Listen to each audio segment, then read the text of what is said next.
Bismillahirrahmanirrahim. Assalamualaikum warahmatullahi wabarakatuh.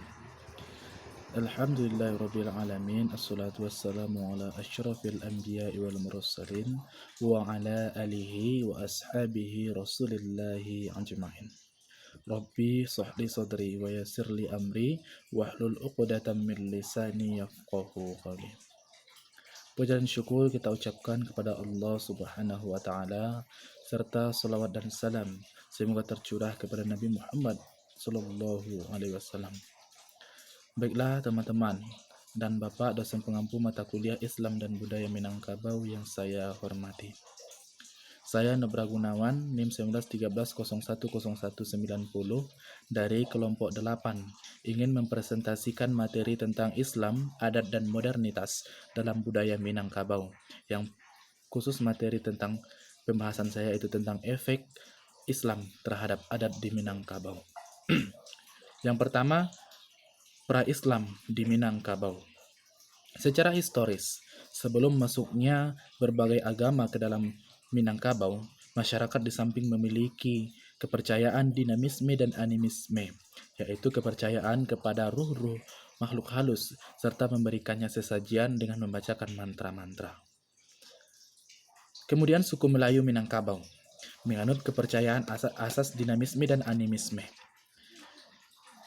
sehingga mudah untuk menerima pengaruh agama luar masuk ke dalam Minangkabau.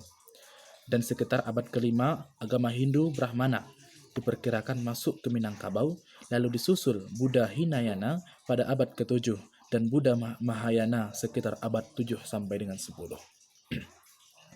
Akan tetapi, walau demikian orang Minangkabau tidak terlalu terpengaruh dengan agama Hindu Buddha yang masuk ke dalam Minangkabau, dikarenakan sebagai bukti nyata bahwa mereka menyusun kebudayaan dan adat istiadat tersendiri, tidak mau tercampur dengan kebiasaan yang baru datang ke dalam Minangkabau, mencampurkannya dengan kebiasaan adat kelembagaan yang aturnya tersendiri.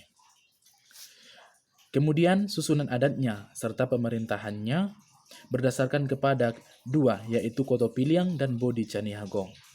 Lalu setiap nagari menyusun masyarakatnya dengan dasar kata mufakat, dan maharaja adalah hanya selambang saja karena para rakyat dipimpin oleh kepala sukunya masing-masing.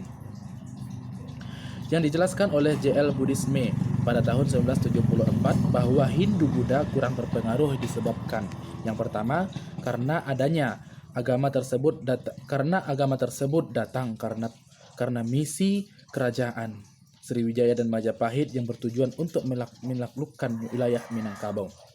Yang kedua, walaupun Aditya Warman berhasil menjadi raja di Pagaruyung pada tahun 1947, namun kekuasaan dapat dikebiri sehingga tidak dapat menjangkau kehidupan masyarakat di nagari-nagari, terutama di nagari Luha Nantigo.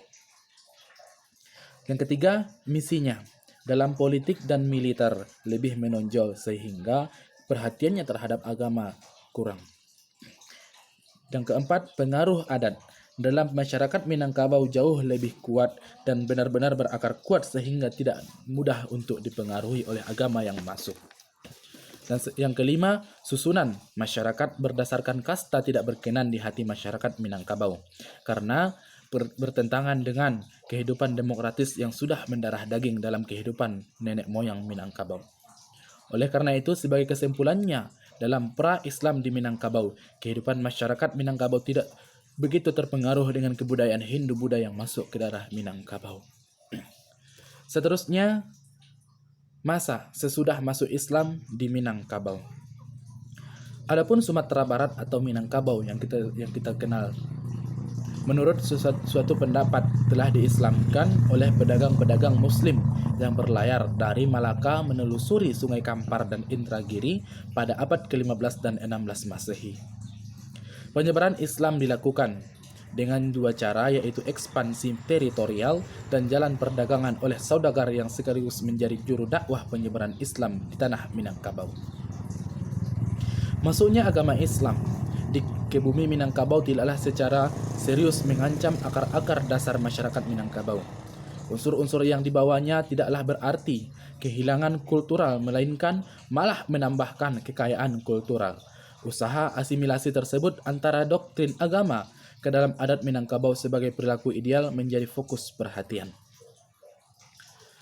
Sejak abad ke-13 Masehi, masyarakat Minangkabau telah mengalami rangkaian goncangan dan perubahan sosial yang begitu heroik. Tetapi agama Hindu Buddha yang dianut keluarga kerajaan tidak begitu berpengaruh pada adat Minangkabau yang berpedoman pada alam takambang jadi guru. Namun berbeda dengan Islam yang masuk dalam abad ke-16 Masehi sebagai faktor penting dalam perkembangan sejarah dan kebudayaan dalam Minangkabau. Dalam abad berikutnya, namun pada mulanya, perbedaan antara adat Minang dan agama Islam khususnya dalam urusan kekerabatan dan kewarisan Islam adalah masalah yang muncul dalam keadaan hukum perdata yang memerlukan penyesuaian mendasar dalam kaidah hukum serta kelembagaan sosial. Setelah mengalami konflik yang begitu panjang sampai tahun 1832, Tuanku Imam Bonjol memberikan fatwa islah yang menjadi unsur pengembangan ajaran Islam dan adat di Minangkabau, yaitu adat basandi sarak, sarak basandi kitabullah, sarak mengato, adat memakai, alam takambang jadi guru. Dan seterusnya, sebagai nilai dasar dalam menata masyarakat Minangkabau. Kemudian fatwa Tuanku Imam Bonjol ini kemudian dikukuhkan dalam Sumpah Sati Bukit Marapalam pada tahun 1837 di Bukit Pato, Lintau dekat dengan Batu Sangkar. Dan peristiwa ini menjadi titik klimaks proses integrasi nilai-nilai ajaran Islam dengan budaya Minangkabau. Buya Hamka berpendapat bahwa kedatangan Islam menyebabkan terjadi pembauran adat dan agama dalam masyarakat Minangkabau. Walaupun terjadi konflik bahkan peperangan atau perang paderi antara radikalisme dan kelompok paderi yang dikenal dengan Harimau nan Salapan dengan kalangan kaum adat, namun proses integrasi adat dan agama Islam tetaplah berjalan. Sebab agama tidak menghapuskan adat, bahkan menyempurnakan dan memperkokohnya selama tidak bertentangan dengan ajaran Islam.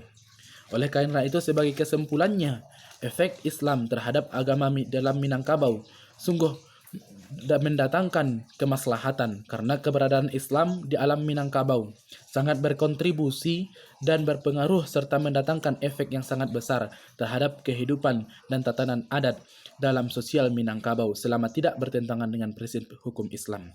Hal ini diperkuat dengan diakuinya ajaran Islam sebagai dasar pelaksanaan adat dan diintegrasikan dengan secara timbal balik dengan ditandainya Sumpah Sati Bukit Marapalam dengan semboyan adat basandi sarak, sarak basandi kitabullah, syarak mengato, adat memakai, alam takambang jadi guru. Oleh karena itu, berarti kehidupan dalam beradat di Minangkabau telah didasari dengan syariat-syariat Islam dan syariat Islam itu menjadi dasar kehidupan dalam adat Minangkabau. Mungkin sekian materi yang dapat saya sampaikan. Salah dan janggal saya minta maaf. Wabillahi taufiq wal hidayah. Assalamualaikum warahmatullahi wabarakatuh.